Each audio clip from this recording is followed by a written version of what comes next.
willing to try. So this is the Commonplace book, Commonplace binder. I'm going to set this down. So this is a playlist of people willing to try a slightly different version of commonplacing. So normally it's Commonplace book, but this is Commonplace binder. So I have 100 videos on this. This is number 71. If we check the front of the binder, we can try and figure out what 71 is about. That is the demo. So this is actually the demonstration binder. Not the one that I use all the time, but the one that I use to present everything, because it's a little awkward when people try to like blur out the little bits that they don't want people to see, and I don't really want to have to deal with that nonsense. So this is a binder specifically for figuring out how to present everything. So it is a demo of how to commonplace. Looks like I should have left a little bit of space. I guess I'll fix that next time. But yeah, this is for people who are willing to try something new. So what are they actually trying? Something easy, which is low cost. So if you have a binder, you do have to buy something, technically. I'm not selling it, at least not right now as of recording. There might be a link in the description or somewhere else on the channel, because I plan on having this channel go for a long time. But this is pretty easy, because all you do is you put a sheet of paper in a binder, and congratulations, you have started. So that's pretty simple. Low cost, because we're just working with normal paper. You could buy super expensive paper if you want, or if you feel the need, but it's not super necessary. Comprehend magnitudes. So there are a lot of big promises about this sort of thing, like you're going to know everything because this is the thing that came before the internet, and it can go through your entire library and you manage it, and you're going to know everything. Yeah, I'm not going to say that. But what I am going to say is that it should help you know some things that most people don't, and interact with life in a slightly different way.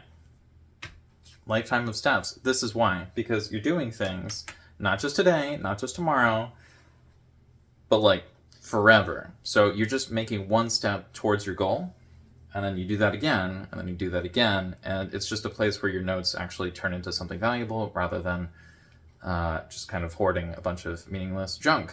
Not necessarily meaningless junk, but if it's not useful to you right now, and it's not useful 5 years from now, or 50 years from now, it's kind of like, what does it do in there? You know what I'm saying? So, constant learner. You are constantly learning new things, probably. If you're like me, or most of the other people on this channel, I assume, you're trying to learn things, or at least not forget things. It looks like there is a bug flying around in my room, so I will have to learn where that is and get rid of that. Knowledge of arts. Knowledge of arts would be much more valuable than how to find and destroy little bugs, but it is May, and we've had a lot of rain recently, so maybe the bugs are trying to get inside. Knowledge of arts, because in some ways this is kind of like an artistic thing, because we have computers now, so it's pretty easy compared to what it used to be in terms of like trying to organize large quantities of data. But some people have been thinking maybe computers aren't the best way to go, because you know, some people live in places where they lose power, or they're afraid that their data is going to be taken or looked at or something, so they'd much rather just have like a physical thing. Now, I do talk about having a physical and a digital thing to work with, because if you do everything physically, that's going to be a lot of paper, and if you do everything digitally, well, there's not necessarily a backup if the internet or the power or whatever else fails. So, legacy of knowledge. One of the benefits of having a physical item, you know, like having this thing, is I could just give it to someone, and then they would have all of the information that I've been looking through in the way that I want it presented. And it's not necessarily that it's going to include all of my thoughts and feelings, but if it does include things that I have decided to save from other people or from myself, it is kind of intentionally ignoring or omitting certain facts of life, or things that an encyclopedia might include, because this is kind of like a personal encyclopedia, and so in that way it is a lot of things relevant to me, and not necessarily all the stuff that's super useful when it comes to the world. Like, I don't know a lot about cars, but, you know, cars are pretty important to people who live in the United States and some other parts of the world. And so it would be a little weird if people didn't really know anything about cars. But I kind of don't. So, problem in front of me. This is why. Because I don't need to think about cars all the time. And so if I do need to think about cars all the time, I will probably just have someone drive me somewhere. I don't really need to drive a car. I don't currently have a car, so it'd be kind of hard to drive one. But also, you know, they're very expensive and I'm kind of out of cash right now. So I got to be a little careful about that sort of thing. So the problem right in front of me would probably be to make more money. And so I will be working on that as soon as I finish the playlist. Because I want to get through these 100 videos to set a sort of baseline to make sure I know what I'm dealing with when it comes to making videos on a subject that I've decided to work on, and then keep making them even when I don't want to make them, and keep making them to hopefully get to the point if I haven't gotten to it before. Accelerated pace. That sounds like it will take a long time, so how do we get there faster? Well, one of the things about a commonplace binder, as opposed to a commonplace book, is you can take stuff out, put stuff in, move it all around. So, you know, I can just open this up, and then open this up, right? So this is my contents page. I have this because I don't have an index. And I don't have an index because I don't have page numbers. Because if everything's moved around, page numbers don't make sense. And if I don't have an index to keep track of things, I'll need a contents page. And so that way I just write down whatever's in here in the order that it's in here. And I write down the same thing on the top of the page. And then from then on, I can just pretty easily find things. I say pretty easily because an index is for absolute precision. But if you're looking for absolute precision, why are you doing this physically when that's going to take so much more time? That just seems kind of silly to me. But, you know, that is controversial, so. Stock in mediocrity. What if my commonplace is just kind of garbage? What if it's not very good? Okay, well, this is a lifetime of steps. Okay.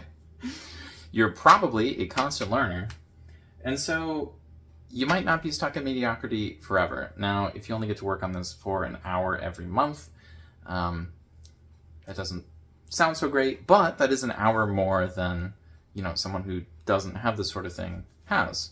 And so it might only be 1 hour per month, but that's 12 hours per year, and that's 24 hours over the course of 2 years. So in the course of 2 years, you'll spend a full day on this. And again, you know, that is kind of nothing per day, but over a long period of time, that's actually a lot of time.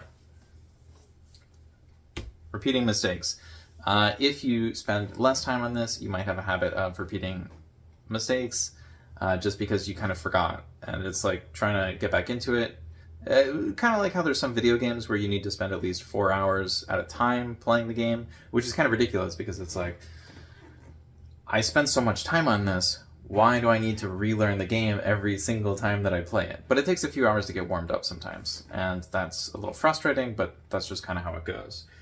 You might also find out that you're repeating the same mistakes in your life if you're doing this over the course of a lifetime, because you'll write something out and you'll be like, ooh, yeah, I can do this, I can fix this.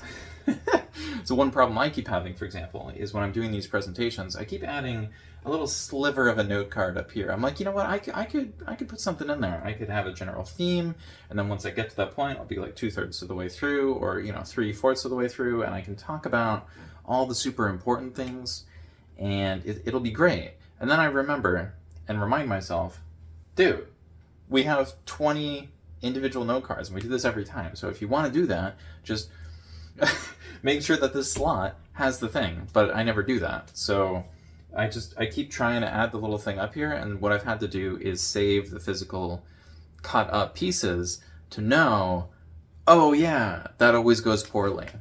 So you might find yourself repeating the mistakes, and when you do that, just, make a system.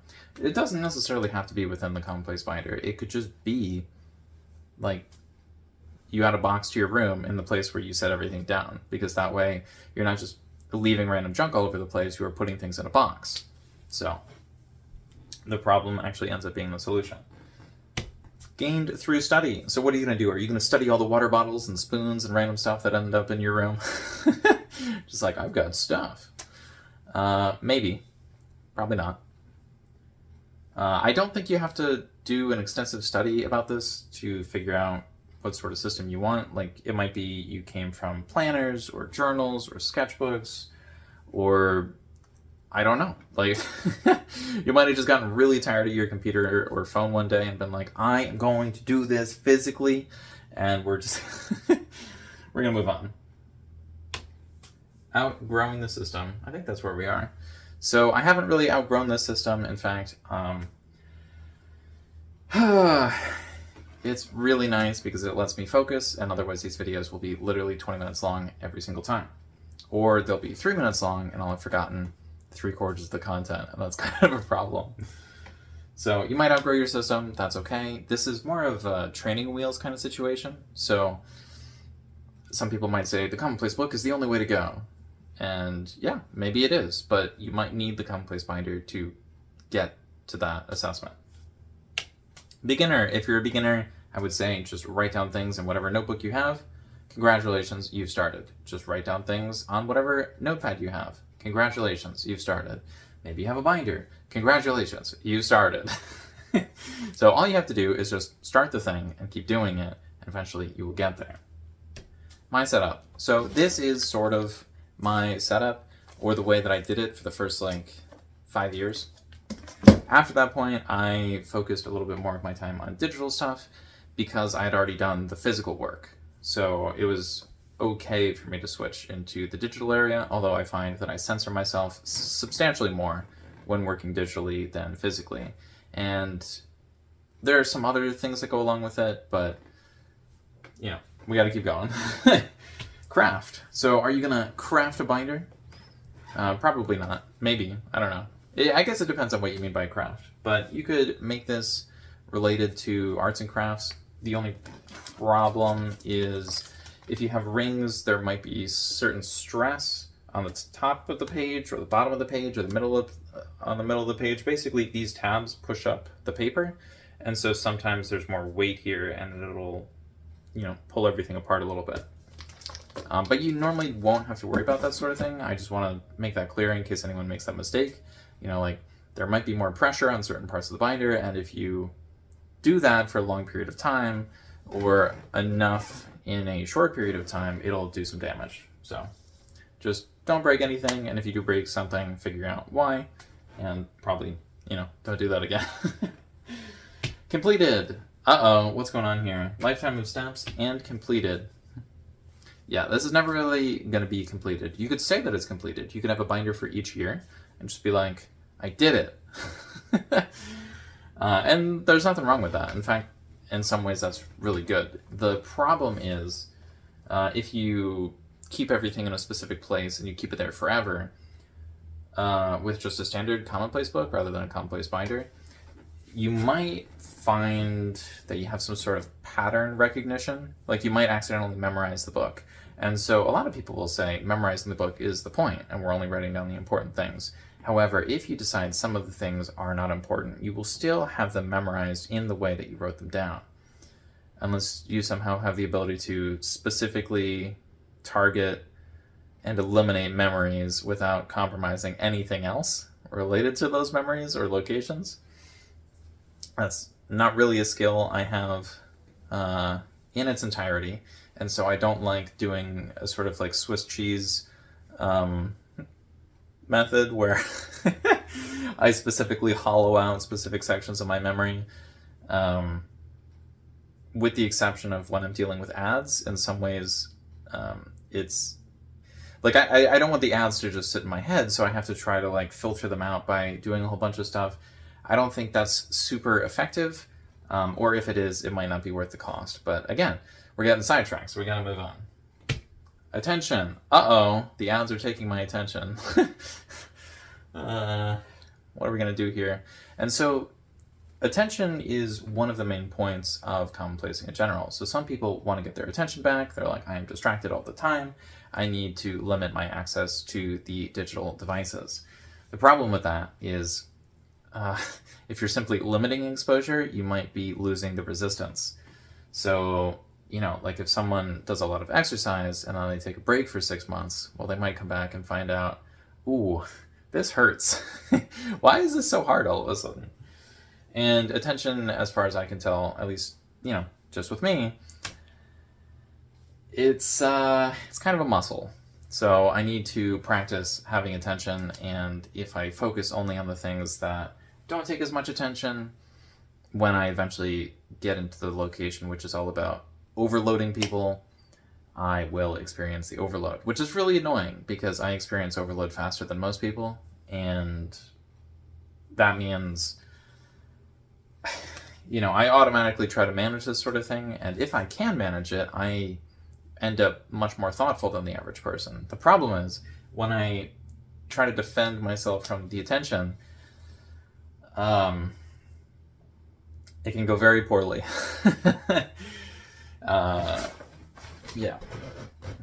For example, if you get rid of all the specific type of YouTube channels or whatever other source of media that maybe you get news from, for example, it might be you don't pay attention to any news for like 3 years and everything's really nice, and then you realize, wait a second, I need to keep up with this.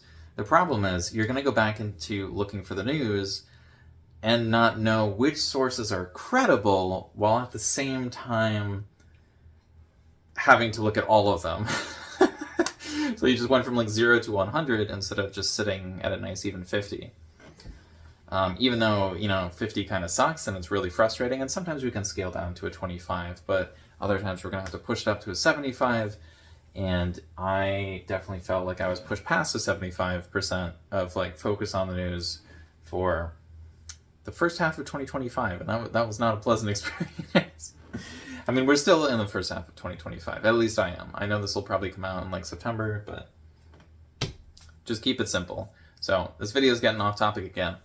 Maybe I could simply say this is a place for off-topic things, and in some ways it kind of is, because a common place is the common place where you keep everything. And so for the people who are somewhat distracted or scatterbrained or whatever, this can be really nice, because it's like, I don't know where it goes, so I just put it in one place and we're done. Look at that. How it works, you just put stuff in the place and you're done, right? Well, not really. You kind of have to go back and make sure that the stuff is higher quality. And so this is why I think that a binder is much better, because you don't have to worry about everything being absolutely perfect on the first try, because, for example, when I try to make everything perfect, I have a habit of just not doing it, because I'll think about all the special ways that I could do it. I'm like, okay, so at the beginning of every one of these videos, I could have this thing where I flip through the pages, and it makes a special noise. But when I make the special noise, do I have to have the same noise for every single video? How many times do I need to record? Maybe I need to record like 100 different versions. You know, maybe that one sounded better, but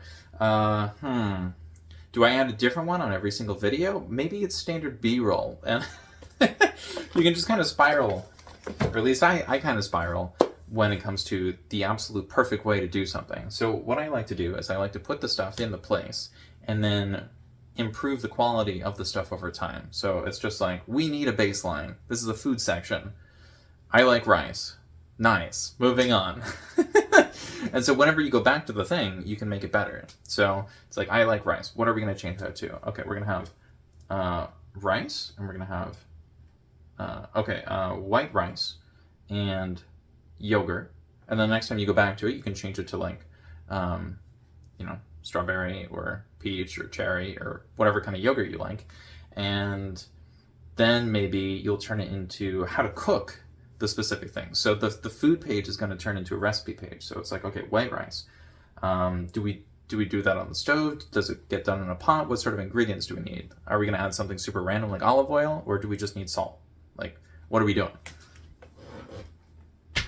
So I spoke in a very distracted way, but I think I got most of the points across, and hopefully you think this was okay, and you'd be willing to check out the next video where I talk about how something helps with speaking clearly. Now, this is an abbreviated title. Not really sure how it's going to go, not really sure what it's going to look like, but if you're curious about that, you can always check that out. So, thanks for watching. I hope you're having a great day. Okay, bye.